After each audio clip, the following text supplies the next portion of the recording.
Assalamualaikum warahmatullahi wabarakatuh. Berikut ini adalah pembelajaran fikih untuk kelas 7 SMP semester 2. Pada kesempatan ini kita akan mempelajari tentang sholat jamak dan qashar oleh Ummu Fatimah, mata kuliah aplikasi komputer dalam pendidikan, dengan dosen pengampu Purwono Hindradi M.Com, Fakultas Agama Islam, Universitas Muhammadiyah Magelang. Adapun standar kompetensi dan kompetensi dasarnya adalah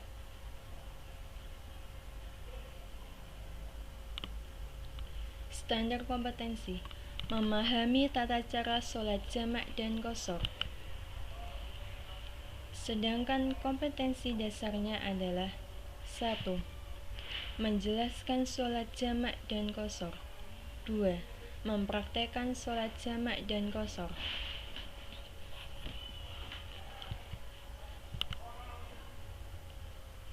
Pembelajaran dengan SK dan KD tersebut diharapkan agar siswa mampu mengetahui dan menjelaskan tentang sholat jamak dan qashar, yang kemudian siswa dapat mempraktekkannya.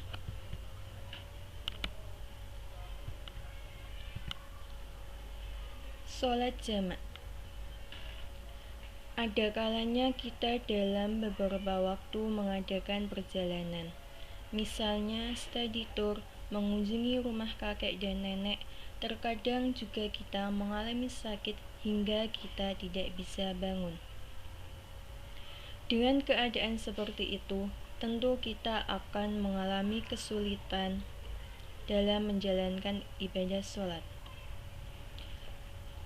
Padahal sholat merupakan kewajiban setiap umat muslim. Melihat hal ini, seolah sholat menjadi beban yang sangat memberatkan. Namun sesungguhnya Islam adalah agama yang memudahkan dan memberikan keringanan terhadap pemeluknya di setiap ibadah.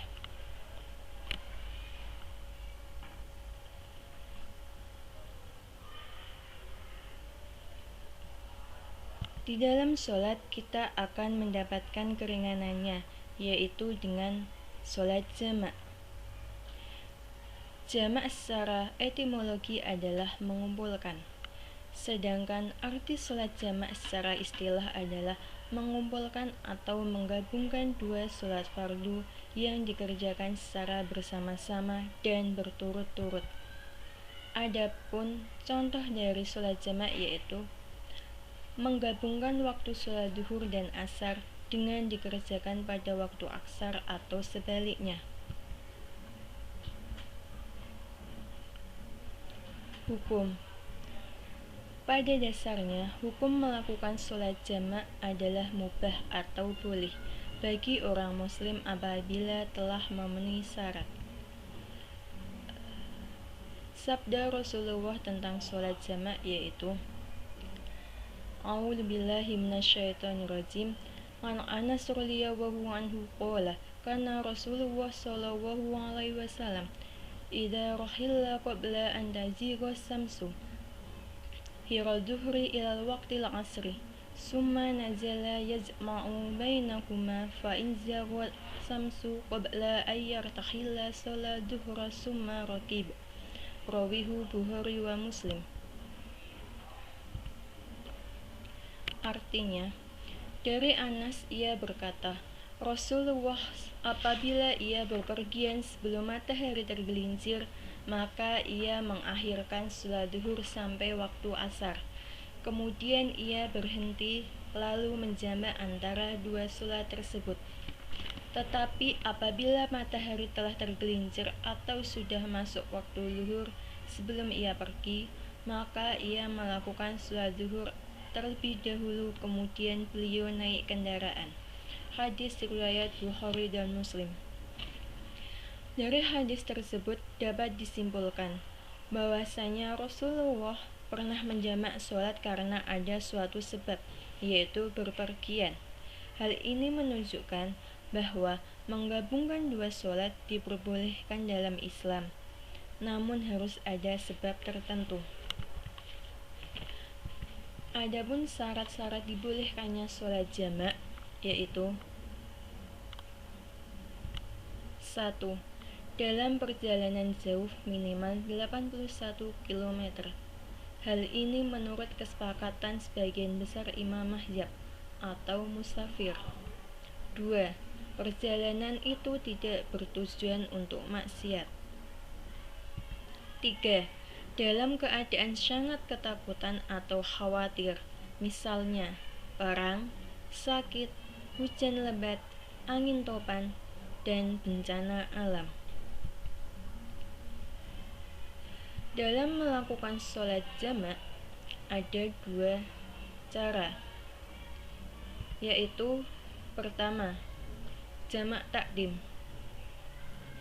Jamak takdim yakni menjamak dua sholat yang dilaksanakan pada waktu sholat yang pertama. Misalnya, menjamak sholat duhur dengan asar dikerjakan pada waktu duhur dengan 4 rakaat sholat duhur dan 4 rakaat sholat asar, atau menjamak sholat maghrib dengan isya dilaksanakan pada waktu maghrib dengan 3 rakaat sholat maghrib dan 4 rakaat sholat isya. Yang kedua, jamak takhir. Jamak takhir yaitu menjamak dua sholat yang dilaksanakan pada waktu yang kedua. Misalnya, menjamak sholat duhur dengan asar dikerjakan pada waktu asar dengan 4 rakaat sholat asar dan 4 rakaat sholat duhur. Atau menjamak sholat isya dan maghrib dengan mengerjakan di waktu isya dengan 4 rakaat sholat isya dan 3 rakaat sholat maghrib. Bentuk kemudahan dan keringanan sholat bagi orang muslim kedua adalah sholat qashar. Qashar secara bahasa artinya meringkas.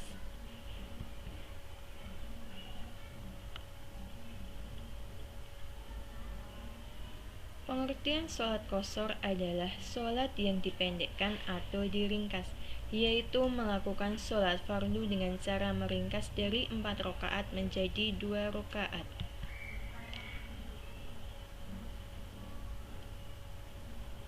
Adapun sholat fardu yang boleh diqashar adalah duhur, asar, dan isya.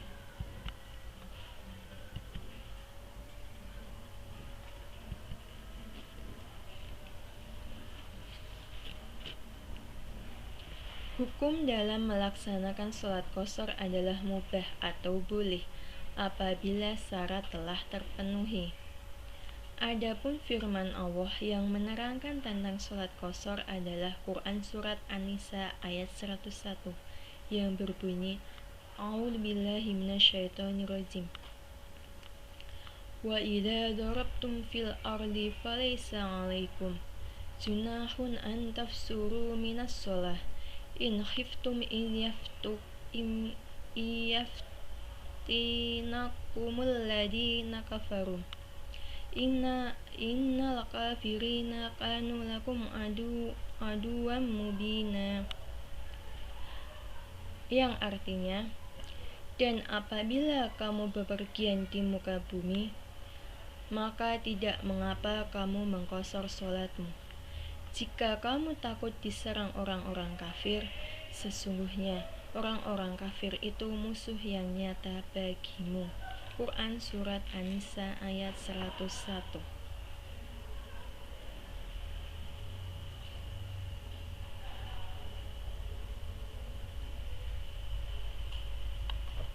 Dari ayat tersebut dapat disimpulkan bahwasanya kita boleh melakukan sholat qashar apabila dalam bepergian dan apabila takut diserang oleh orang-orang kafir.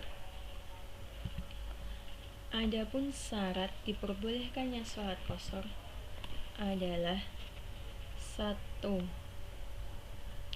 Dalam perjalanan jauh minimal 81 km. Hal ini menurut kesepakatan sebagian besar imam mazhab atau musafir. 2. Perjalanan itu tidak bertujuan untuk maksiat. 3. Dalam keadaan sangat ketakutan atau khawatir, misalnya perang, sakit, hujan lebat, angin topan, dan bencana alam. 4. Sholat yang boleh diqashar adalah yang jumlah rakaatnya 4.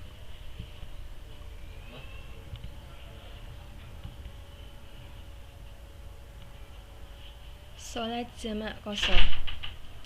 Sholat jamak qashar adalah menggabungkan 2 sholat fardu dalam satu waktu sekaligus meringkas. Hukum dan syaratnya sama dengan sholat jamak dan sholat qashar. Sholat jamak qashar dapat dilaksanakan secara takdim maupun takhir.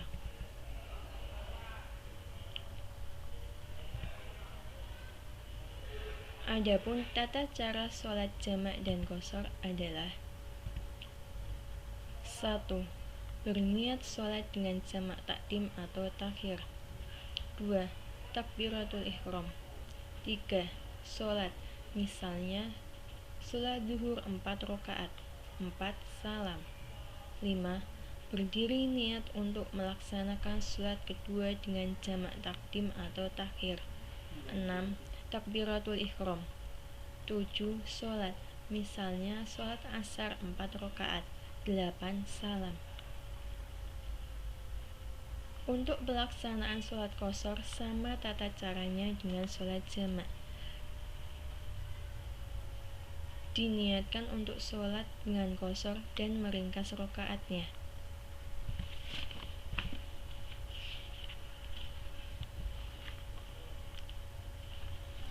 Demikianlah pembelajaran materi sholat jamak dan qashar.